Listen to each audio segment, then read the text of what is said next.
Les masques colorés en carton de la mi-automne sont ingénieusement fabriqués par les artisans du village de Ông Hào, commune de Linh Sa, province de Hưng Yên au nord. Les masques sont tous fabriqués manuellement avec des matières premières proches du village comme bambou, papier et carton. Les artisans de ce village de métier savent leur donner une âme pour qu'ils deviennent des jouets très appréciés des enfants. Ces masques sont liés à l'histoire ancienne et populaire du pays. À l'approche de la fête de la mi-automne, les villageois sont très occupés.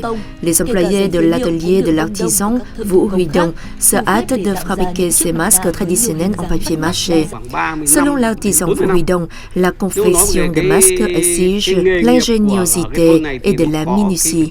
Les masques sont recouverts d'une pâte à base de poudre de manioc. Le moulage s'effectue sur des visages d'enfants de 8 sur 10 ans et les masques peuvent représenter plusieurs animaux, tigre, chien, chat, cochon, etc. La dernière étape est la peinture du masque, très prisée par les enfants dans la préparation de la fête de la mi-automne. Après 2 ans de difficultés dues à l'épidémie de Covid-19, les activités de production et de commerce de l'atelier de l'artisan Vũ Huy Đông se sont rétablies avec près de 10 000 masques vendus à des clients venus de nombreuses villes et provinces du pays. Depuis des années, la tendance à choisir des jouets traditionnels de la mi-automne motive les artisans de Ông Hào comme Vũ Huy Đông dans la préservation de ce métier légué par leurs grands-parents.